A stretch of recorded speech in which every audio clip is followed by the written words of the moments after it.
So the concept here is actually embedding these nutrients into a matrix that, as the matrix is being slowly digested from the outside in, product is slow release. So it's a little bit like slow release fertilizer that we use to prevent runoff to cause eutrophication of ponds, right? It's the same concept. Slow release nutrients to prevent runoff that actually feeds the pathogens in the hindgut. Same basic concept.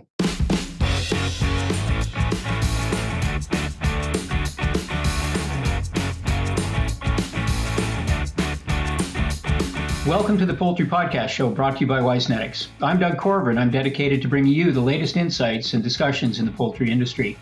Get ready to expand your knowledge and stay ahead with today's episode. If you find this episode interesting, please let us know by visiting our website at wisenetics.com. Our guest today is Dr. Peter Ferket, who is a Williams Neil Reynolds Distinguished Professor of Nutrition and Biotechnology at the Prestige Department of Poultry Science and Director of the Animal Health and Nutrition Consortium in the College of Agriculture and Life Sciences at North Carolina State University. Welcome to the program, Peter. Well, thank you, Doug, and it's great to have a chat with you today. We've been good friends for many years, and I really appreciate this time together with you. Can you tell us a little bit about your background in poultry? How did you get started, and what was your career path to where you are now? Well, Doug, I grew up on a swine and poultry farm in southwestern Ontario, and we had a fairly large swine operation, and we also had some laying hens.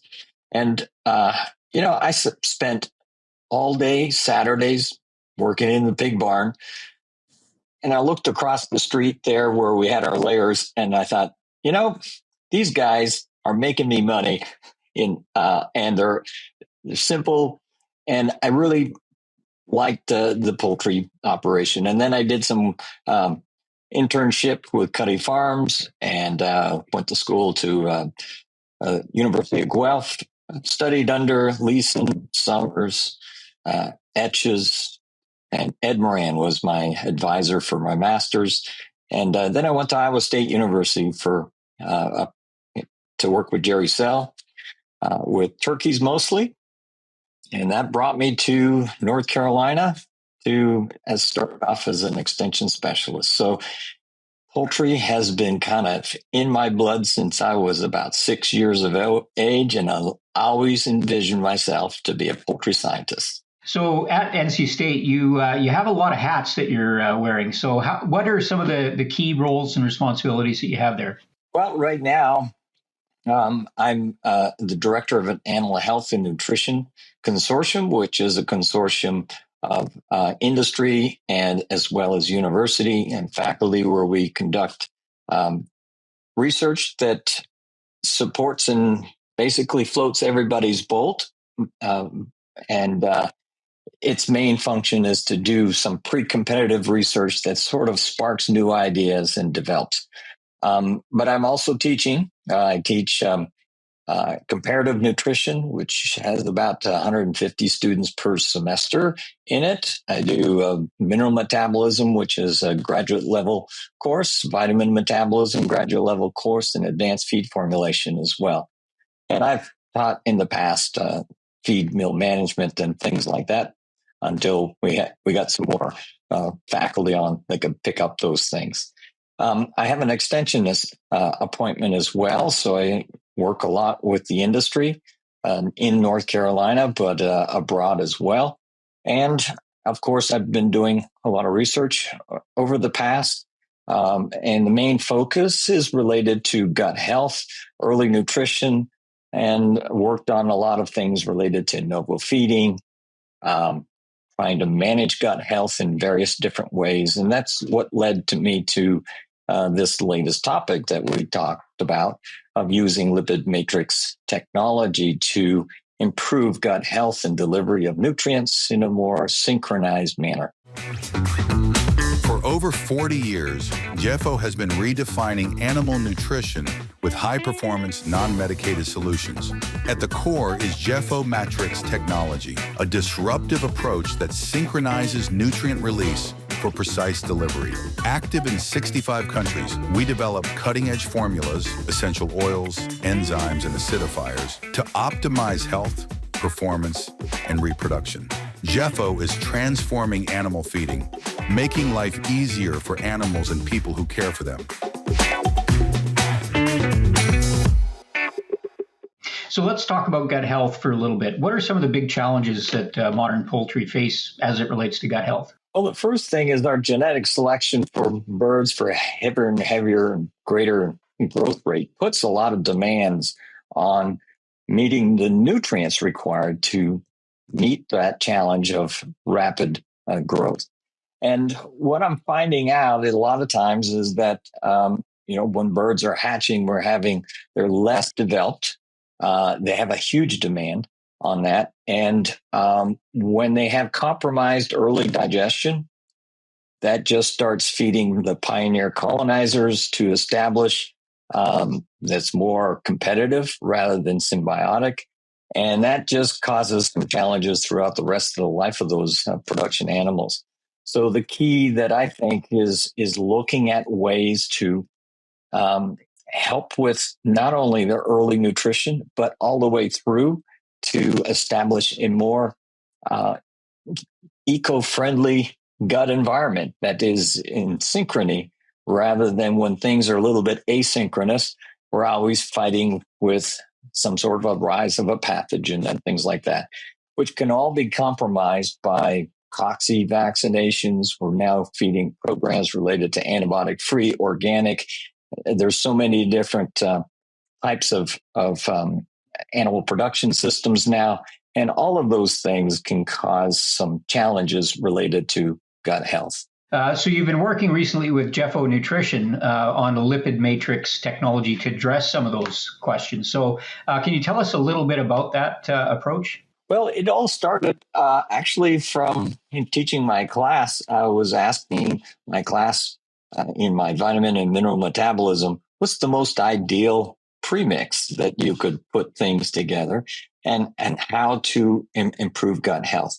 And what we found out is that, okay, there are a lot of issues. There are stability issues, right? So we over-fortify trace minerals and vitamins, as well as we got challenges related to poor digestibility of feed ingredients and things like that.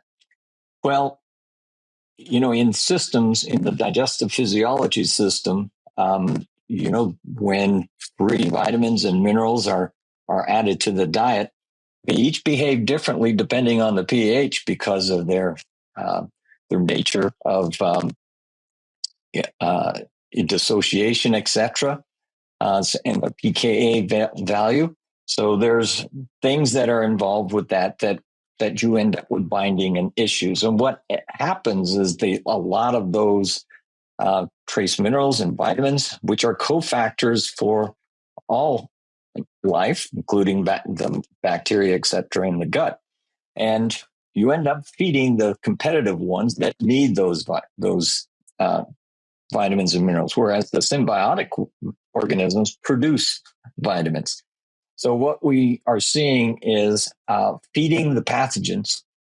And so the concept here was, is there a way that I can now embed the free nutrients that we add, the vitamins, minerals, sometimes amino acids that are all there, and put them into a matrix that now synchronizes with digestion of intact protein carbohydrates so that the rate of delivery to the brush border is synchronized with absorption. And so you don't have this issue of excess amount of nutrients getting down to the hind gut. And we found the most practical way to do that is to embed it into a lipid matrix, because as that matrix, we have embedded the ingredients in that matrix. When lipase and the bile salts gradually digest that, we know that when you've got, if fat's not digested, it stimulates reverse peristalsis and CKK and some of the hormones to improve digestion. And so that allows us to now, the vitamins and mineral levels always down to what you and I kind of more familiar with is the NRC requirements. And so you don't have to compensate for that amount. So when that concept was sort of developed, I thought, well, we have to now deal with that. I got to find some company that forms a lipid matrix, and that's good. So Jeffo has been selling a product for years called GalliNet Plus. It's a lipid matrix delivery of organic acids and essential oils. And I thought, well, this would be the perfect compound or matrix to try. I didn't want something that would merely coat a dry ingredient, but more allow for more slow release. And so when I proposed this idea to Jean Fontaine, Dr. Fontaine just lit up and said, that's excellent. And he says, let's do it. So it's been a slow process. I mean, the idea actually started back before 2015. Our first preliminary studies were done in 2017. A Canadian patent was submitted in about 2019. So we've been doing a lot of the preliminary work at NC State. And now Jeffo has built a fairly large manufacturing plant to be able to deliver this technology. And so recently, I've been on sabbatical leave for about 6 months just to do a lot more research related to these compounds, these different products and the concept, and testing out in the field. So you mentioned it's a lipid matrix. Is that different than lipid encapsulation? Yeah, it's a lipid matrix. The matrix is basically hydrogenated lipids, mostly from palm kernel oil and other vegetable oils that are, and then together with that matrix, there are additives added to actually synchronize when you want it to be released. So you can now create that matrix to be something softer that can be delivered nutrients and digested up in the front of the gut. If I want something passed all the way down to the hind gut, we can manipulate that matrix. And the size of that beadlet that's produced can also affect the release. So for different species, we can have different sizes. So this allows us to customize the delivery of nutrients anywhere in the gut, depending on that formulation of the matrix. Encapsulation is basically, just creating a M&M, for instance. It's just a shell around the inside with the stuff inside. Once that shell is broken, then everything's released and you're back to being a free nutrient. So the concept here is actually embedding these nutrients into a matrix that, as the matrix is being slowly digested from the outside in, product is slow release. So it's a little bit like slow release fertilizer that we use to prevent runoff to cause eutrophication of ponds, right? It's the same concept. Slow release nutrients to prevent runoff that actually feeds the pathogens in the hindgut. Same basic concept. So you mentioned that you can manipulate the structure and the composition of the lipid matrix. Are there different approaches that you would use, say, for different species or types of production, like layers or broilers or turkeys, or different stages of life? Very young birds versus mature birds. Can you target those unique situations? So for very young birds that have fairly short retention time, we would make the beadlets a little bit smaller. In some cases, a little softer. It depends on what we put. So you can, for instance, add some polyunsaturated fats into that matrix to soften it up. For older animals like turkeys, the beadlets might be a little bit larger. Because of the transit times a little bit lower, we would like to target some of the hindgut and the cecal areas, so we can actually change parts of the things we want to deliver to the hindgut in a little bit more harder or less digestible fashion at the front end, so it can be utilized in the end. For laying hens, we're even playing with making something that's the size of grit, for instance. So you got a little bit more retention time in the gizzards, so that nutrients are delivered later. closer to night when eggshells are being supplied. And, we're also working with other animal species. So pigs, have a retention time in the gut that's far longer than the 4 hours in poultry or 5. They have something like 16 hours. And then for dairy cattle, we might be looking at 72 hours. All right. So we can create that matrix. And that's one of Jeffo's expertise, is more in the matrix technology. And that allows us to be really creative of what we want to put in that matrix to target certain species and certain nutrients in a certain spot of the gut. And it actually opens up a lot of different ways to be more creative with these additives. So you focused, or in our discussion, you focused primarily on trace minerals and vitamins, but are there other nutrients or other compounds that you've looked at including in the lipid matrix? Yeah, so right now we're looking at things like fermentation byproducts that I want to actually shuttle down to the hind gut. Slow release of things like moss products. We can look at essential oils, organic acids. Many of the things that we would typically put in a premix, these are opportunities. We've also worked with amino acids to slow the release of the free amino acids so that the theory here is, especially for meal-fed animals, that you can synchronize and get better amino acid balance. The formula looks balanced, but what the bird gets, because of their digestive physiology, the free stuff gets absorbed first, gets catabolized, and then comes the intact protein. And so technically they have a balance. So by synchronizing that release, we can actually get a little bit more efficiency. And we found that with lower transaminase enzymes in the liver and things like that.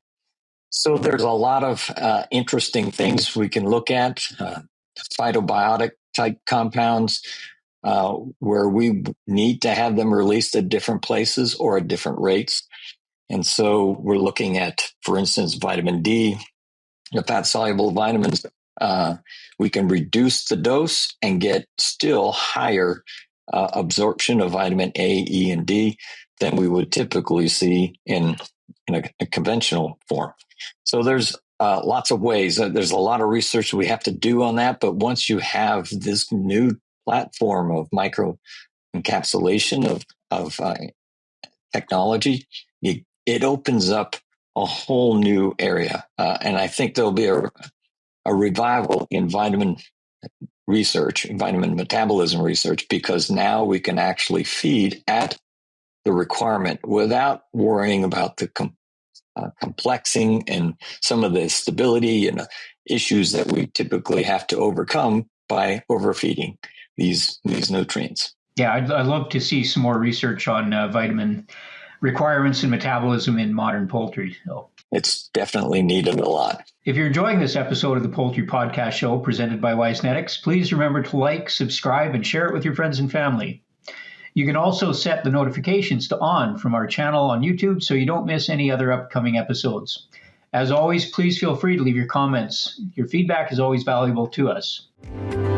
Boehringer Ingelheim develops poultry vaccines of unparalleled quality, with a focus on prevention and control across a wide range of diseases. We deliver unique, sustainable solutions for broilers, layers, breeders, and turkeys. Our veterinary network brings unsurpassed knowledge and experience, helping producers make smart, innovative, science-driven decisions to improve bird health and performance. For more information, visit poultryhealthusa.com. Peter, the question always is with new products, what's the evidence and support of the product and the efficacy? So are there published scientific peer-reviewed journal articles that support this? Yeah, so I've had two dissertations, one dissertation and one in master's. They also published, there's one that's more related to the handling characteristics and the stability, is more of the functional things that would be very important to feed manufacturers. And then we've done two publications on broiler breeders and the effect of not only production, but also on the egg quality. And we've done some research related, and there'll be soon some publications coming out that look at in broilers as well and turkeys. So one of the main things that the preliminary work, and of course there's a patent that was published. That was the first thing that was published, and that has a lot of details in there.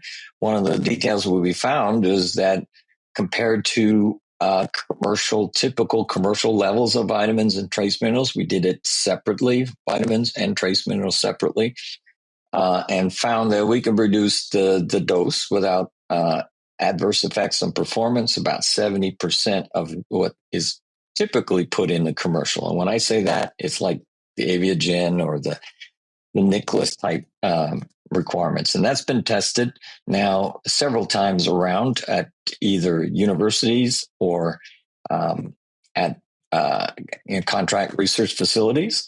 And so there's a lot growing confidence in its value.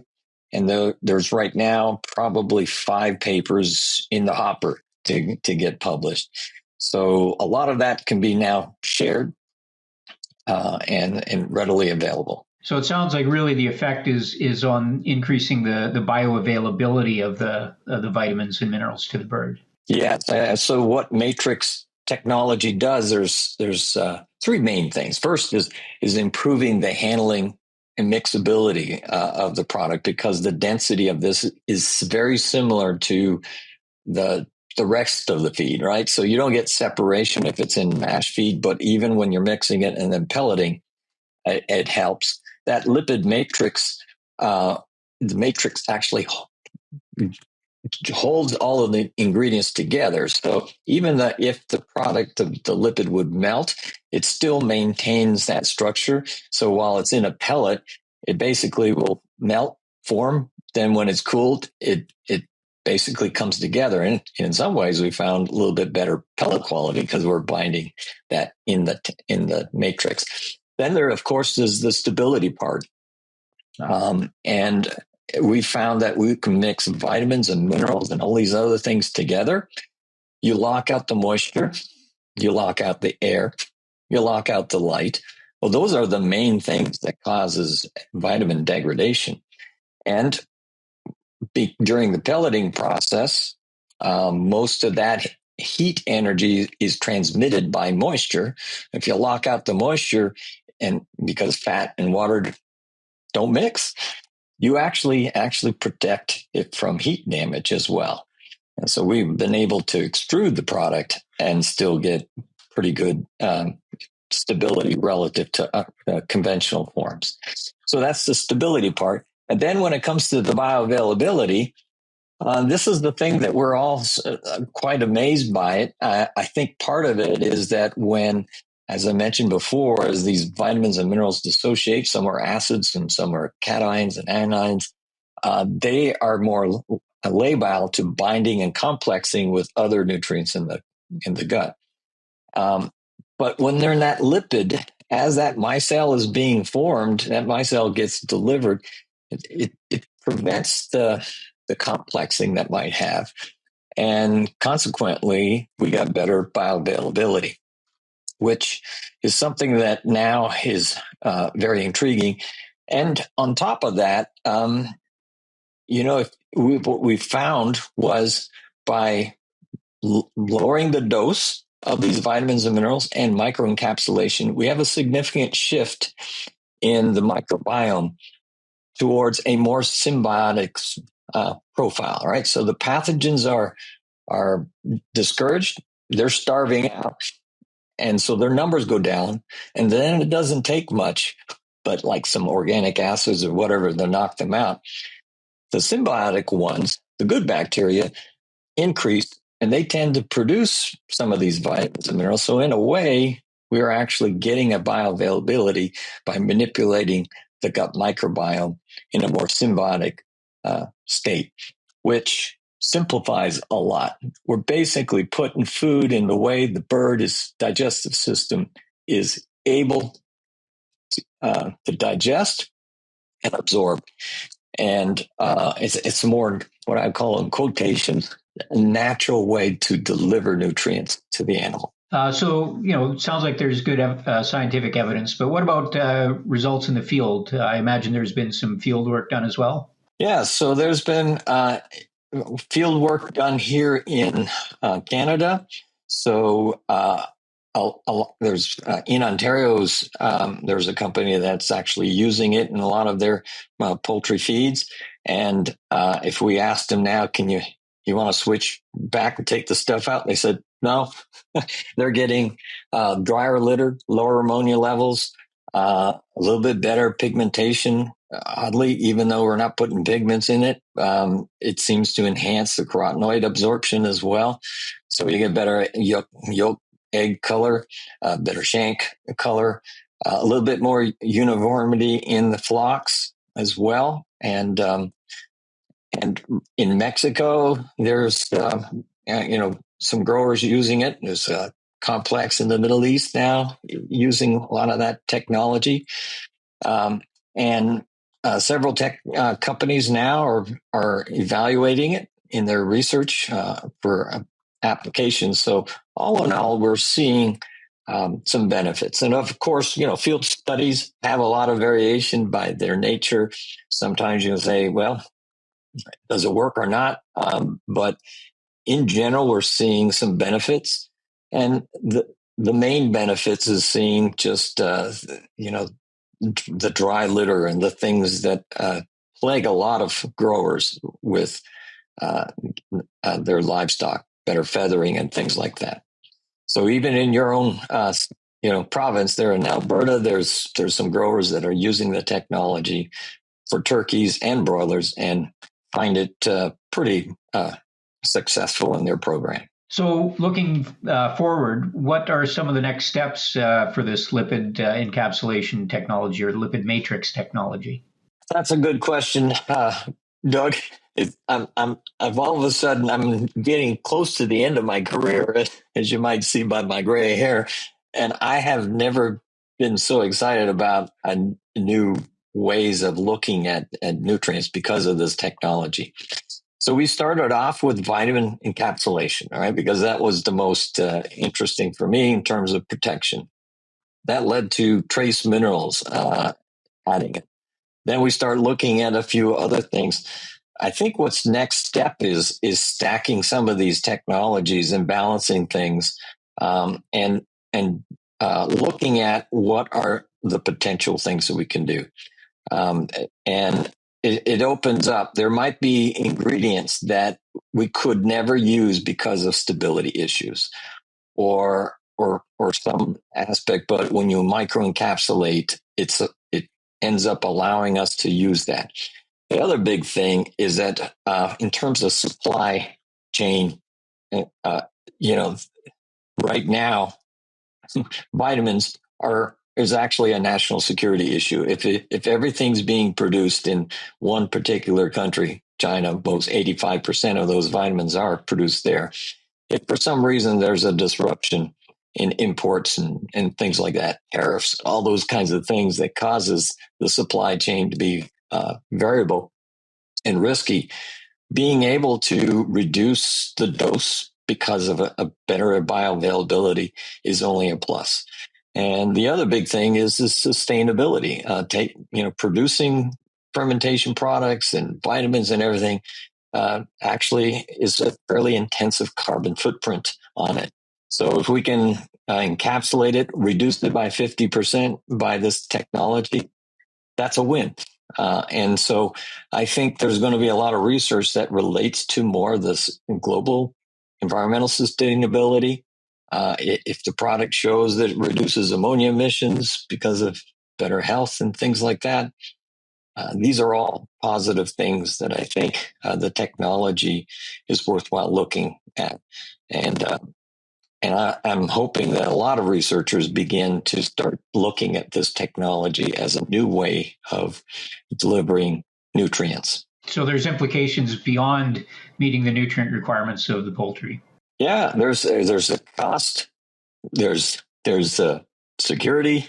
We're finding out that if we we can add, for instance, protease and a few other things. We can knock down salmonella colonization and E. coli.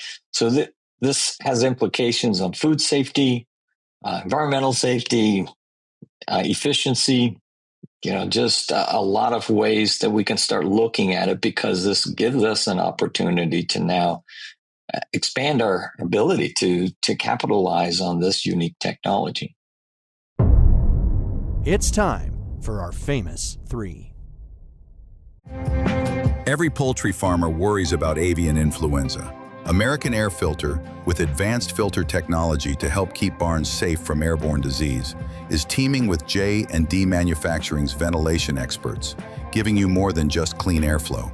You're getting peace of mind. Together, American Air Filter and J&D help provide stronger protection, cleaner air, and healthier flocks. When every bird counts, count on your team of experts at J&D and American Air Filter. Learn more at jdaaf.com. Well, thanks very much, Peter. But before we let you go today, I've got a few closer questions for you. Oh, sure. Can you tell us about your favorite poultry-related book or resource? I might be a little bit biased because they were my mentors, but the Leeson and Summers Handbook of Poultry Nutrition is on my shelf. Honestly, I pull it off once in a while to take a look at that. I got it right now. So that's one that I think all nutritionists should have on their bookshelf, and I sure hope Steve is able to update it one more time. And if not, I may volunteer. Hey, can I help you? So, and maybe you and I can do that. So that's a must. How about outside of poultry or agriculture? What do you have a favorite book or resource? Favorite resource is the NANP, the National Animal Nutrition Program website, which has a lot of information about matrix values for different feed ingredients. There is modeling information on there. And that's a good go-to place for a lot of nutritionists to see what's new. Of course, with that website, it has capability of being able to update that. I happen to serve on that committee, on the modeling committee for that website, but also the feed ingredient part is also very useful. And our final question, in your opinion, what do you think is a critical characteristic for someone who wants to be a successful academic in poultry nutrition? Number one, don't worry about money, because you'll get paid more in the industry. But if you are somebody who just has a passion for training the next generation, to discover new things, to interact with young people that stays on the cusp of what's new, having the flexibility to have a career path that you're continually learning, and also it gives you opportunities even outside of that, giving presentations. You go to different countries and things like that, and at every place you learn something. So if you're a person who is like, I want to be in continuous perpetual student of poultry science, academia is a perfect place for you. And we really need more good quality, high quality scientists going to poultry science in academia, because that's really who actually trains the people that go into the industry. And if we don't have the very best in academia to lay the foundation, we're doomed in poultry science. And I think along with that, I just pleaded the industry, support your local universities in these endeavors in terms of funding, because even maybe the research is more expensive. You've got to deal with IP issues. What you're doing is supporting a graduate student in their career, and they might be your future employees, and as well, your future competitors. So I would really encourage everyone to really support their local universities for things like this, because if it's not, it's going to be very difficult to be globally competitive. Well, Peter Ferket, thank you very much for joining us today. And you're welcome, Doug. That concludes another episode of the Poultry Podcast Show presented by Wisenetics. Thanks for joining us today. Don't forget to subscribe to our podcast to stay updated on our future episodes. If you enjoyed today's episode, please leave us a review. Remember, your feedback is always important to us. Visit our site at wisenetics.com and learn more about all of our podcast segments for poultry, swine, dairy, beef, feed mill, crops, and even pet food. I'm Doug Korver, and I'll see you next time on the Poultry Podcast Show.